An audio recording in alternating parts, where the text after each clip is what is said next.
Sound, On. lighting, On. camera. Stand by. Hello.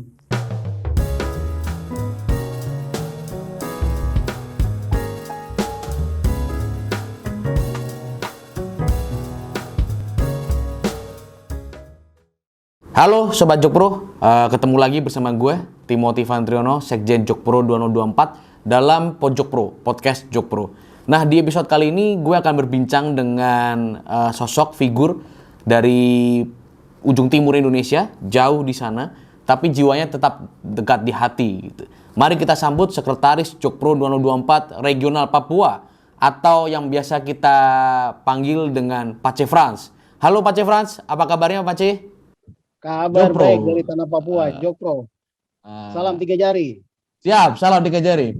Pace Bu kabar bagaimana? Sehat kah? Puji Tuhan, sehat. Walaupun di masa pandemi ini tetap sehat gitu. Gaspol habis. Gaspol habis. Oke. Pace, bisa Pace ceritakan dulu nggak kesibukan Pace hari-hari ngapain aja? Pekerjaan mungkin atau aktivitas mungkin? Ya, seperti biasa ada kerjaan dari kantor gitu. Di sela-sela kesibukan kita coba komunikasi sama teman-teman di daerah, terus kadang-kadang kita by phone atau kita nongkrong di tempat makan sambil cerita gimana sih Jokpro ke depan. Jadi banyak yang kita discuss begitu. Siap. Nah, saya dengar nih kemarin Pace ikut pembukaan PON tuh. Nah, saya lihat itu dari gambar tuh Stadion NMB begitu megah Pace, begitu bagus sekali. Tidak kalah jauh, bahkan kalau kita lihat nih, dia punya teknologi, dia punya kualitas bagus sekali. Nah, bagaimana Pace melihat Stadion NMB ini? Kita cukup bangga. Artinya kita di Papua punya stadion sebesar itu dan pertama kali adakan PON di Papua langsung dibuka oleh Pak Jokowi. Antusias masyarakat, wah begitu besar sekali. Pertama stadionnya, yang kedua magnetnya Pak Jokowi ketika datang ke Papua itu semua orang berbondong-bondong, luar biasa itu. Kalau mungkin Mas Ivan ada di Jayapura bisa melihat di jalan.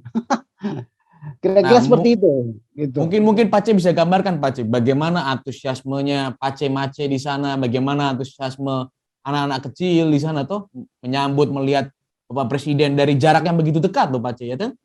Dari jaraknya tuh macam tidak ada jarak begitu. Bagaimana Pace bisa menggambarkan pendekatan warga Papua dengan Pak Presiden? Nah, kalau kita melihat dari awal pertama, periode pertama sampai dengan periode yang kedua, sampai kedatangan beliau, bahkan beliau tuh sampai 4 kali, kadang-kadang tuh datang ke Papua dan nginap gitu. Nah, orang kecil, dari anak kecil sampai orang besar itu semua tuh turun ke jalan. Dan Pak Jokowi itu sangat konsisten sekali ya. Dulu kan kita mikir, wah ini pencitraan gitu. Orang-orang mikir, wah ini pencitraan, Pak Jokowi sok mobil jalan pelan. Baru terjadi selama presiden sebelumnya tuh belum ada presiden seperti Pak Jokowi ketika turun di Papua. Itu kaca jendela diturunin. Kaca jendela diturunin. Bahkan orang lari pun bisa lewat itu mobil. Dan kedatangan beliau kemarin kan itu menghapus semua dugaan orang bahwa Papua kok kesan di medsos itu bahwa Papua nggak aman. Ternyata kan biasa-biasa saja. Beliau datang malah orang euforia, orang turun ke jalan, orang bisa selfie dan orang bisa stopin beliau, bisa maksain stopin beliau, dan bagaimana pas Pampres sibuk sekali gitu. Dan itu yang terjadi di Papua gitu. Nah, proses itu kan tidak pernah ada di presiden-presiden sebelumnya. Nah, itu gambaran Pak Jokowi depan orang Papua begitu luar biasa gitu. Ya. Nah, Pace Frans ini kan simpatisan Pak Jokowi nih Pace. Dari 2019 ya atau dari 2014 Pace? Sebenarnya saya dari 2014. Artinya kita dari periode pertama kan kita relawan di Jakarta ya. Jadi 2014 sampai dengan periode kedua 2019. Nah, terus setelah itu saya balik ke Papua gitu. Jadi tahu persis bagaimana Pak Jokowi, dan orang biasa ngomong Pak Jokowi itu pencitraan. Buat saya sih hampir bukan hanya di Papua, di NTT, di mana saja Pak Jokowi berada, pasti itu yang dilakukan gitu. Kita bisa melihat kan dari gestur tubuhnya dia bahwa dia memang orang jujur. Anak kecil saja suka gitu, itu yang nggak ada kan. Anak kecil saja suka gitu, dan begitu anak kecil dideketin, beliau cuman sapa itu anak-anak apa ya namanya, emosi ingin ketemu presiden, cuma bisa melihat, tapi hari itu bisa lihat, bisa selfie, kan luar biasa itu. Iya. Nah, kalau Pace boleh cerita sedikit nih Pace, bagaimana sosok Pak Jokowi di mata Pace? Kalau pribadi saya mungkin saya dengan teman-teman di Papua kita sependapat gitu. Beliau orang jujur, pekerja keras, tidak neko-neko, sedikit ngomong tapi geraknya banyak. Gitu. Itu yang kita dapatin dari Pak Jokowi gitu. Kalau kita lihat track recordnya dia dari Solo dulu sampai masuk DKI Jakarta, rupanya itu nggak berubah gitu. Apa yang dilakukan di Jakarta dengan gayanya dia turun ke jalan, bicara sama orang kecil, itu juga sampai sekarang nggak berubah. Dan sama orang kecil pun apa ya, kita lihat tidak ada jarak antara presiden sama rakyatnya itu. Nah, apalagi kita di Papua, beliau ini presiden tuh anugerah sekali buat orang-orang di Papua ya, bukan hanya Papua, mungkin NTB atau teman-teman di Kalimantan gitu. Nah, ini kalau kemarin teman-teman Seknas ada hadir di Jayapura, bagaimana lihat Pak Jokowi tiba, euforinya orang menyambut Pak Jokowi itu luar biasa. Dan menurut saya Jokowi orang jujur dan layak untuk kita perjuangkan maju terus di 2024 seperti itu. Nah, Pak Aceh ini kan sekarang jadi sekretaris Jokpro di Papua nih Pak Aceh. Nah. Ceca.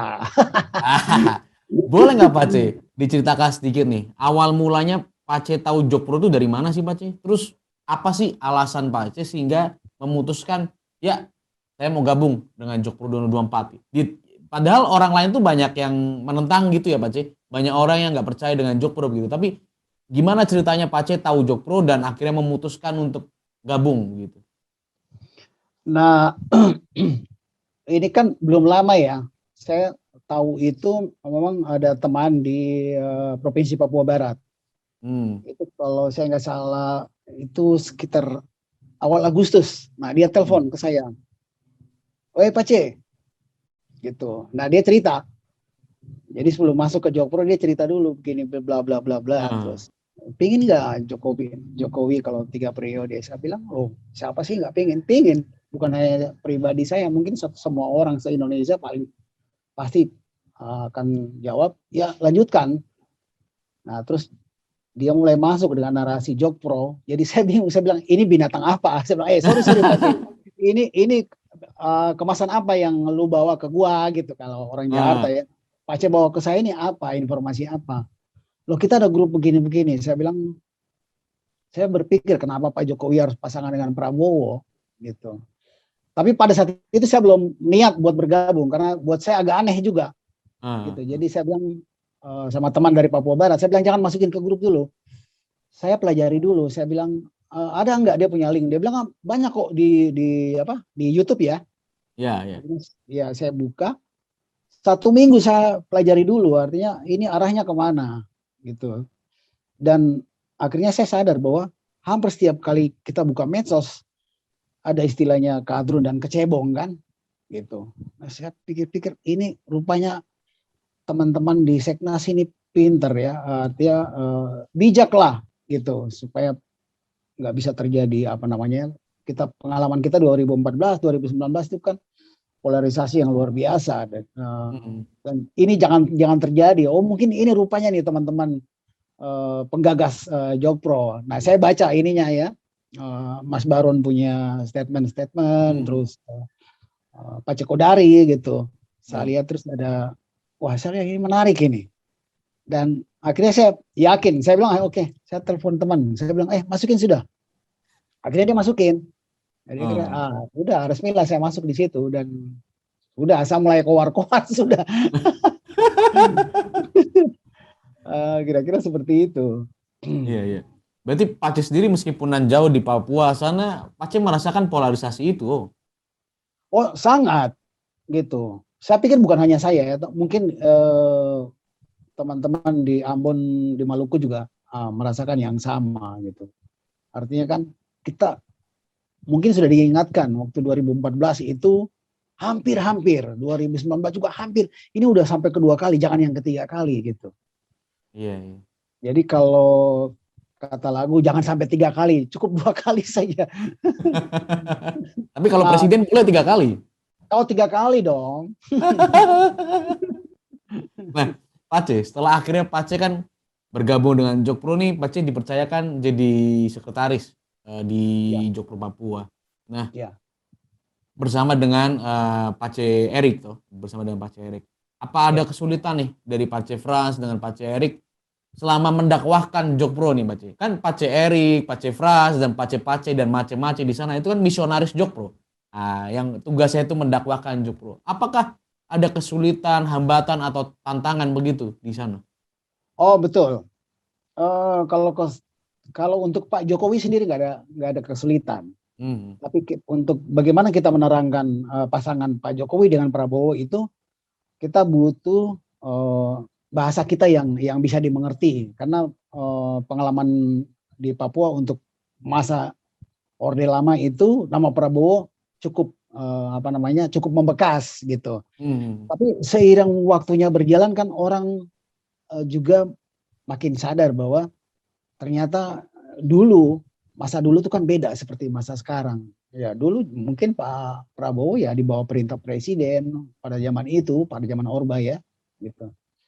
Dan itu yang kita coba komunikasikan ke mereka, kita memberitahu bahwa ini loh kenapa alasannya pilih Prabowo, bahwa Prabowo memang tegas, terus kita lupakan masalah yang lalu, mari kita coba mikir ke depan gitu.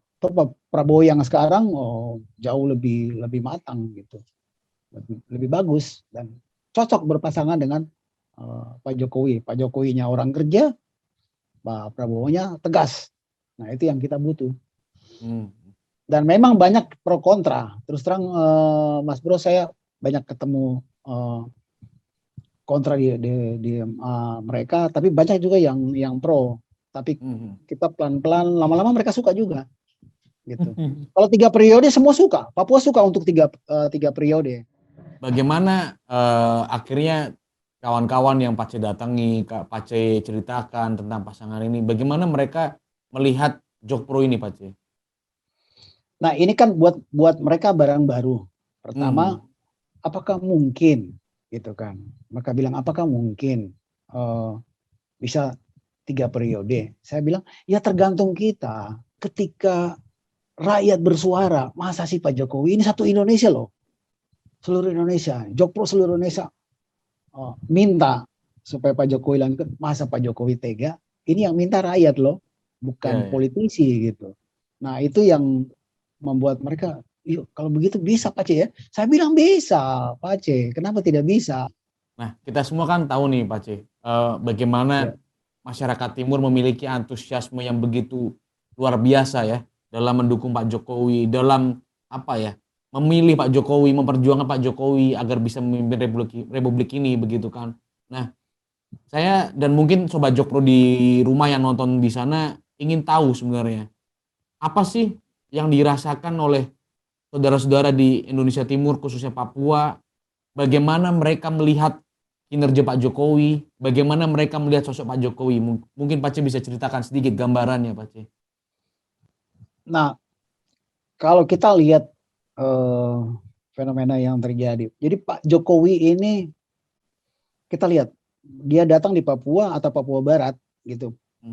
Antusias orang untuk melihat dia saja itu luar biasa. Pertama, dia punya sesuatu yang harapan besar orang Papua ke Pak Jokowi itu besar sekali gitu. Jadi kalau ketika dia datang mengunjungi sesuatu atau apa yang dia buat orang Papua itu satu anugerah besar gitu. Dan hari ini mereka bisa berkendaraan antara satu daerah ke daerah yang lain yang dulunya memang tidak jalan tidak bisa tembus, terus harga BBM sekarang bisa sama kayak Jakarta. Bayangkan Mas Timothy dulu sebelum Pak Jokowi menggelontarkan harga BBM satu harga itu Papua harga 30.000, 50.000 1 liter itu normal. Menjelang Natal, Idul Fitri bisa naik 80.000, tapi orang Papua diam saja, tidak protes, gitu. Orang Papua diam dan tidak protes. Ya sudah, kita nikmati saja itu dengan harga segitu, gitu. Tapi ketika Pak Jokowi datang dan membuat harga satu ini, puji Tuhan, haleluya, orang bilang bukan main, ini dewa yang datang, gitu. Dan betul-betul Pak Jokowi di mata orang Papua is the best, luar biasa, gitu. Jadi jangan heran kalau datang di Papua selalu pas pampres disibukkan dengan pengamanan yang ekstra ketat, namanya juga presiden gitu toh. Tapi kita lihat Pak Jokowi begitu percaya sekali sama rakyatnya, terutama orang di Papua. Jadi dia dengan pelan, dengan kaca diturunkan, mobil 4Ds-nya udah jauh di depan, dia masih pelan. Orang jalan kaki itu bisa sama kalau jalan cepat itu. Dan bisa buka kaca dan bisa, kemarin kan sempat buang baju kos pon ya dari dalam mobil gitu. Ketika orang selfie dan orang bisa teriak namanya gitu. Hai Pak Jokowi gitu. Dan dia noleh dan dia balas juga, dan itu kan luar biasa. Dan itu terjadi di Papua. Dan saya lihat Pak Jokowi ekstra sekali kerja untuk Papua itu sampai 4 kali dalam 1 tahun itu bisa datang ke Papua gitu. Saya juga melihat tuh Pak C, kemarin ada video yang saya dapat Mace yang beragama Kristiani mendoakan Pak Jokowi, mengingatkan Pak Jokowi agar tetap ingat sholat gitu. Loh, anak-anak juga mendoakan Pak Jokowi, jangan salah. Nah kalau kita melihat psikologi orang gitu, saya bukan ahli psikologi, Mas Ivan juga bukan, tapi anak kecil saja mendoakan, berarti dia orang baik. Anak kecil mendoakan dia saja gitu. Bapak Presiden sehat ya, gitu. Puji Tuhan Bapak Presiden sehat, tetap Tuhan menjaga. Itu sesuatu yang luar biasa. Berarti dia orang baik, Pak. Tidak ada presiden sebelumnya yang anak kecil begitu antusias sekali gitu. Ini kan anak kecil bisa teriak dia dari ujung keramaian dan dia dengar gitu. Dan dia beri. Nah, itu luar biasa. Iya. Nah, bicara tentang Jokpro 2024 nih Pak C, kan banyak orang nih yang menganggap bahwa Jokpro ini ide atau gagasan halu Pak C. Banyak orang yang menganggap, wah ini orang melanggar konstitusi gitu. Nah, apa sih yang membuat Pak C Frans yakin bahwa pasangan Jokowi Prabowo ini bakal terwujud, sangat bisa terwujud di 2024 nanti? Nah, ini pertanyaan yang menarik dan saya suka sekali pertanyaan ini gitu. Saya beberapa kali ngikutin YouTube oleh beberapa teman-teman narasumber di Jakarta yang bicara pakar-pakar semua. Itu. Nah, orang bilang Jokpro ini mencederai reformasi. Terus melanggar undang-undang dan sebagainya. Saya ingat pelajaran SMA P4 gitu. Undang-undang itu bisa dirubah. Yang tidak bisa dirubah hanya Pancasila, batang tubuh dan isinya. Dan kan kita sudah 4 kali amandemen undang-undang itu kan. Nah, apakah dengan 3 periode negara Indonesia akan runtuh? Kan tidak juga.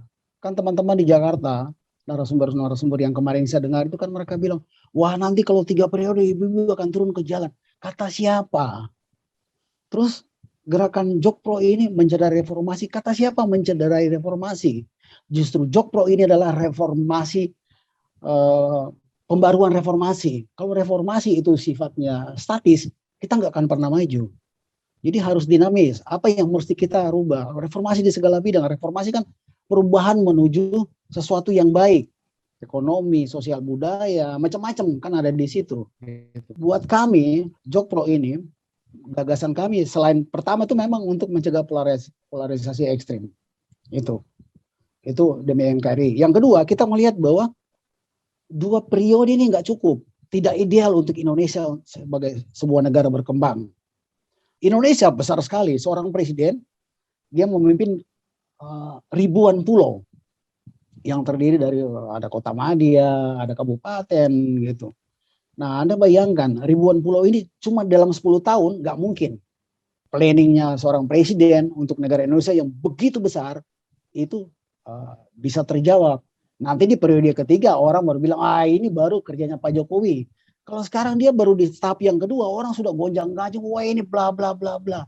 Lah dia kerjanya besar loh ini Mas Ivan, Indonesia ini. Mereka bilang loh, ini Jokpro ini seakan-akan menyodorkan sesuatu yang sudah jadi di atas meja gitu. Rakyat tidak punya pilihan lain. Hanya dua itu. Loh silakan. Di 2024 pilihan kami adalah Jokowi Prabowo. Silakan dari teman-teman yang lain, dari kelompok yang lain mau jagokan yang kandidat mana, itu terserah gitu. Tapi at least Jokpro adalah Jokowi Prabowo pasangan pilihan kita untuk 2024. Maka itu tadi saya bilang kalau ini kan sudah kita Jokpro ini udah booming ini hampir 34 provinsi. Nah, sementara lagi kami akan deklarasi berarti udah tinggal kita deklarasi nasional kan. Dan sangat bukan tidak mungkin kita akan desak itu supaya harus 3 periode. Buat saya simpel-simpel saja sebenarnya gitu. Kalau mereka tanya mencari dari reformasi, justru tidak. Justru Jokpro adalah pembaruan dari reformasi. Begitu bro. Siap. Tadi kan Pace sempat singgung nih Pace, bahwa Papua akan segera deklarasi ya. Saya dengar sih Papua dengan Papua Barat akan deklarasi bersamaan, satu pulau Papua begitu. Nah, boleh nggak Pace diceritakan bagaimana persiapan deklarasi Jokpro Papua dan Papua Barat, dan bagaimana masyarakat Papua khususnya yang mendengar gagasan Jokpro ini menyambut deklarasi Papua dan Papua Barat ini? Nah, terus terang Mas Ivan, kemarin kan Ketua Regional Provinsi Papua Barat ya, itu datang, kami itu berbincang-bincang gitu. Nah, saya bilang ini kita harus bikin sesuatu yang agak lain gitu. Artinya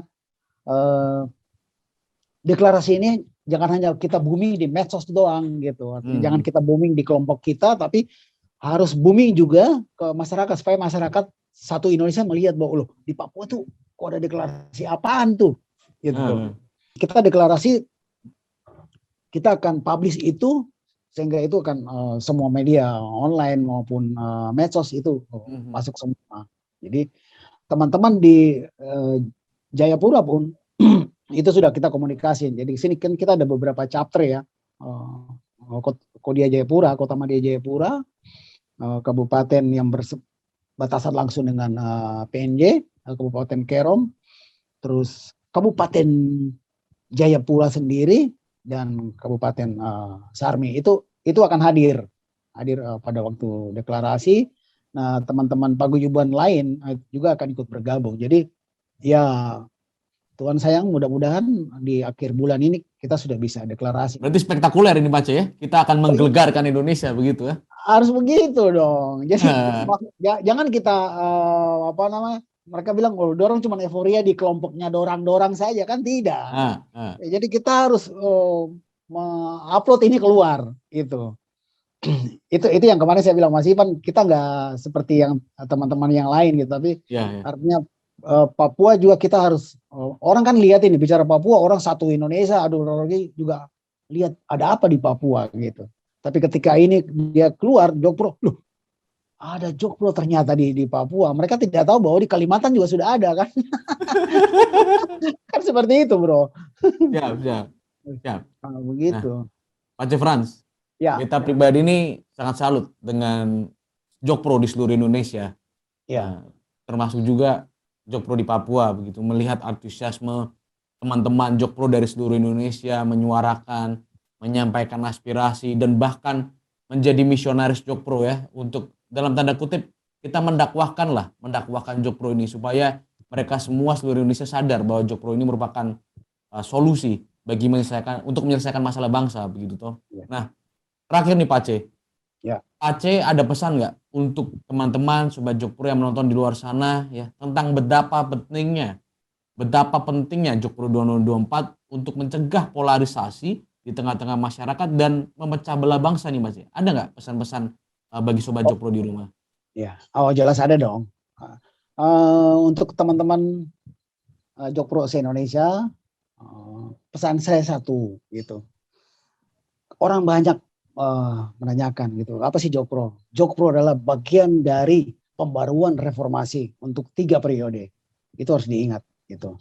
Bahwa Pilpres 2024 Jokowi Prabowo adalah pilihan. Itu untuk solusi NKRI demi keutuhan dan tidak terjadinya polarisasi ekstrim.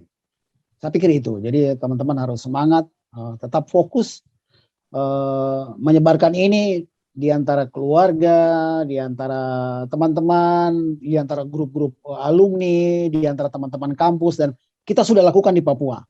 Saya sudah masuk di beberapa perguruan tinggi dan perguruan tinggi negeri maupun swasta. Dan itu yang sedang kami lakukan di Papua. Mungkin teman-teman di daerah lain juga harus mencontoh yang sama. Gitu. Semangat tetap, bravo Jokpro. Siap, mantap. Terima kasih Pak C. Semoga Pak C sehat-sehat selalu dan selalu diberkati oleh Tuhan. Dan salam untuk teman-teman Jokpro di Papua. Terima kasih Pak C. Oke. Ya, teman-teman, Sobat Jokpro, itu dia tadi perbincangan menarik saya dengan Pak C. Frans, Sekretaris Jokpro 2024 dari Papua. Sampai bertemu Pak C, nanti saat deklarasi. Kalau memang Tuhan mengizinkan, beta akan datang ke Papua nanti. Semoga acaranya sukses dan yakin terus bahwa perjuangan kita ini tidak akan sia-sia demi persatuan Indonesia dan kemajuan bangsa. Saya Timothy Vantriono, pamit. Sampai ketemu di episode berikutnya. Jokpro, Persatuan Indonesia.